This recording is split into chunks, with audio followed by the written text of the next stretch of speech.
Hey, it's Mr. Dang, and in today's Friday Functions video, I've got two tricks to show you with SQL and Flow. Let's check them out.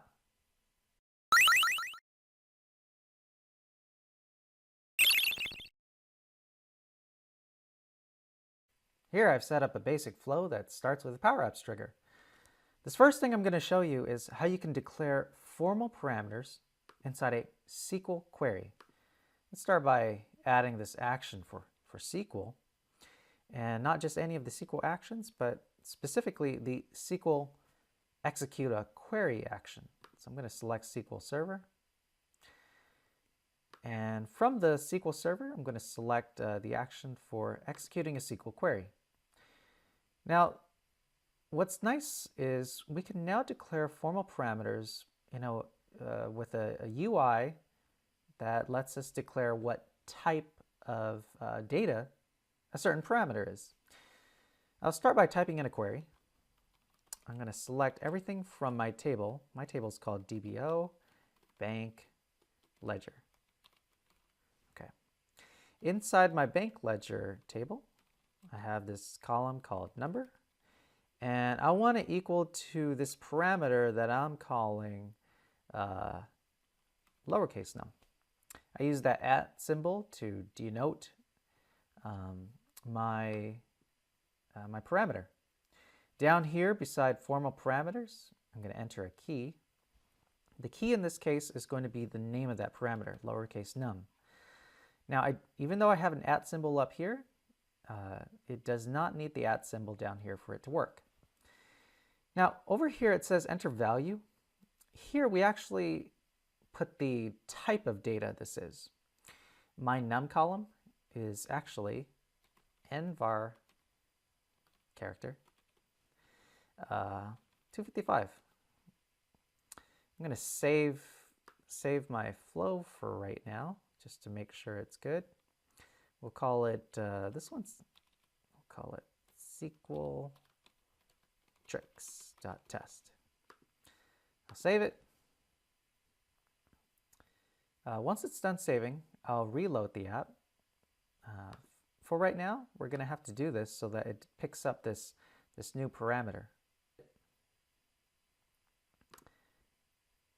When I click into the action, I'll see that num has now appeared at the bottom. And this is where I could specify any set of characters below 255, a count of 255.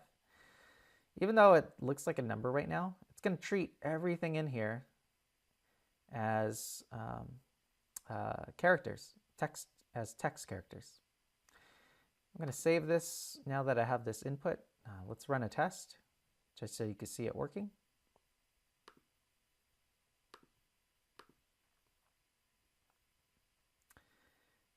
All right, continue.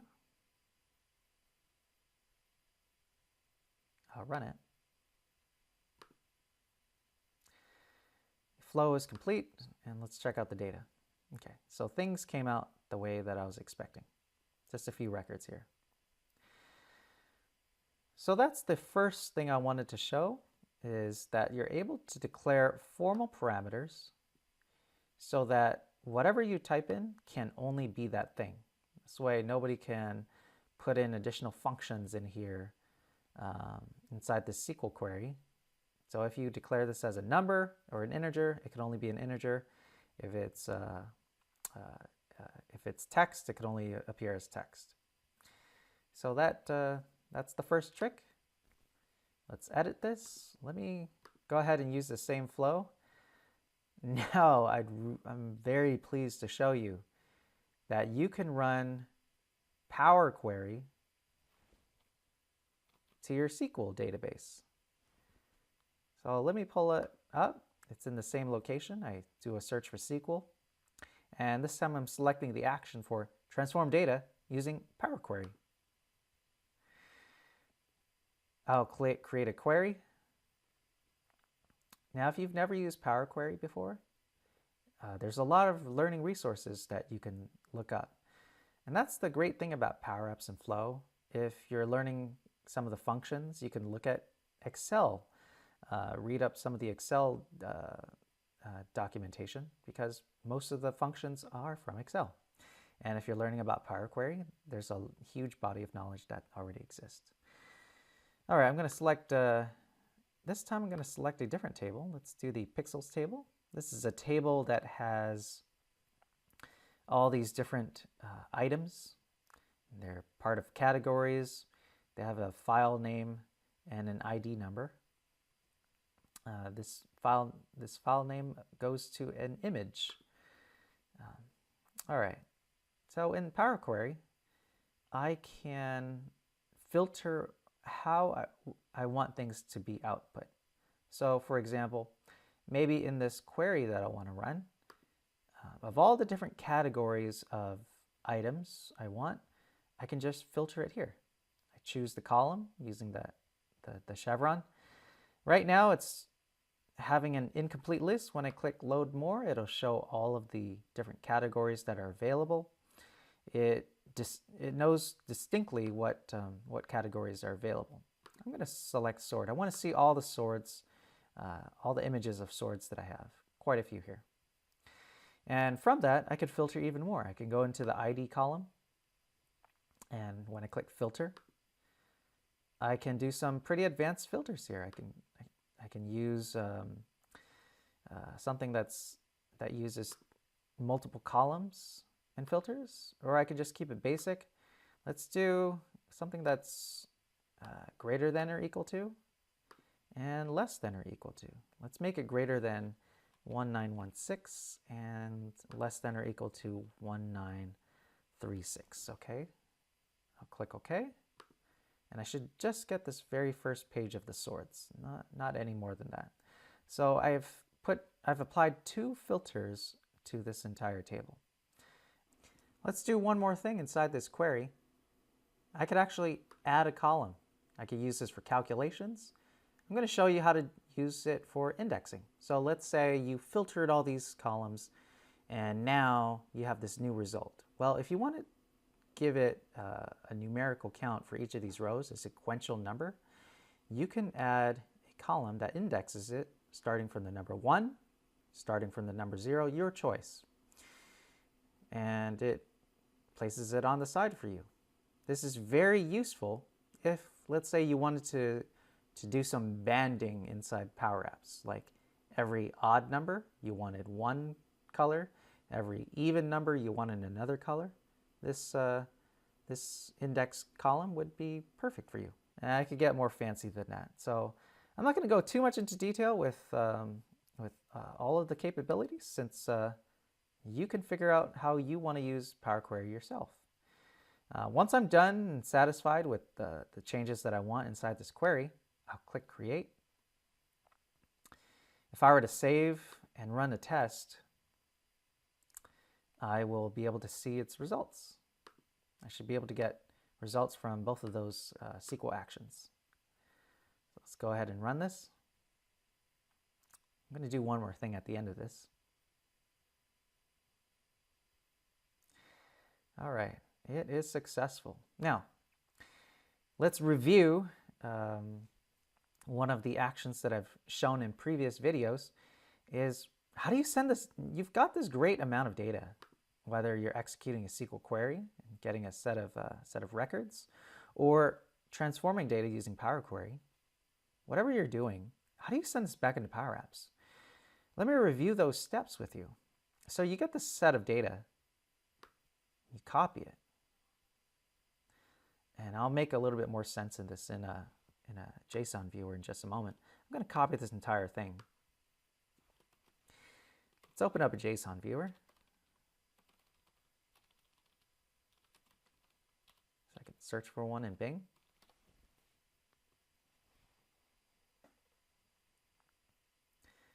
I'll bring it up. This is the one I typically use. In a JSON viewer, it lets you see the structure of your data. So this is how all of my records are appearing. When I go to the viewer, you'll see there's two parts to all the things that I'm returning. There's this field called result type, and it shows JSON value. And then there's this thing called value, and it's got all of the records nested inside it. This is the thing that I want. I don't want this. So if I only want value, I only want the records, I'm going to have to drill into it. Let me show you what I'm talking about. I go back to text. Again, here you'll see result type and value. I just want this set of data, starting from this square bracket all the way down to this other square bracket. I copy that. I'm going to use this data to create a schema that tells Power Apps what kind of columns am I expecting from the data that's coming back from Flow. I go back into Flow. I'm going to edit the flow, and I use that request response action. That lets me take an array from Flow and bring it back to Power Apps. So let's search for a response. Scroll down. It's this green one. I click into the advanced options. I click Use Sample Payload to generate schema. This simply means take existing data and build a skeleton from it. Build the structure of the data that I'm expecting from it. I paste in what I copied. I check to make sure it's going from square bracket to square bracket. I look at my data. This is important. I look at the fields and make sure there's no null values. If there's null values across all of the records, we might have a problem. So here you can see that the title column is null in that first record. It's null in the second. It's null in all of them. And I purposely set this up so you can see what I'm going to do with it. When I click OK, you can see that a skeleton has a schema. It's pretty much a skeleton for the data that you're expecting. It appears. It's showing me that the data that I send back to Power Apps requires these columns. And of those columns, the ID column is expecting an integer. The image column is expecting a string. The category column is expecting a string. The is invisible column is expecting a Boolean value. But the title column in my table doesn't have a type. I need to fix that. If it doesn't have a type, I'm going to come across problems when I try to run things in Power Apps. So I'm going to push enter in between those curly brackets. And I'm going to go ahead and copy the type from another field and paste it in there. So I'll go ahead and keep title as a string in my case. Now, if I want an integer, I can do that. So whatever your response is, just make sure that fields that are null have a type. And if you do want to keep it null, just make sure that it never receives data. Otherwise, you're going to have some problems. I've got one more step to do. I'm getting my data from transform data using Power Query. So using the dynamic content, I need to bring that into this body. But the thing is, I'm not just getting the body of that data. Remember earlier in the JSON viewer? The body would be everything from this curly bracket all the way to the end. So it includes result type. So I'm going to need to drill into value in order for my schema to line up to what I drilled into here. So let me just pull in body so that you can see what the string I want is. It's body. And then in between the quotation, in between the single quotes, it has the name of that action, transform data using Power Query. I'm going to use that expression. I'm going to borrow that expression to write my own. So I'm going to write. So in the right-hand panel here, I've pulled up the expression tab. I'm going to write body. I open up parentheses, and then I put the name of this thing, transform underscore data underscore, and I replace all the spaces of the action's name with underscores using underscore power underscore query. I'm going to double check. Okay, everything looks good. Now, after that, so that's what it normally is. Now I put a square bracket and I drill into value. Now we're inside the value which we wanted and identified from the JSON viewer. I click OK. I'm going to copy that. Click OK. I'm going to erase what I had originally selected. And I learned this little trick from John. Anytime I write a custom expression, copy it and paste it into the comments, just so if you ever need to refer back to it. Okay, so now I've successfully drilled into value.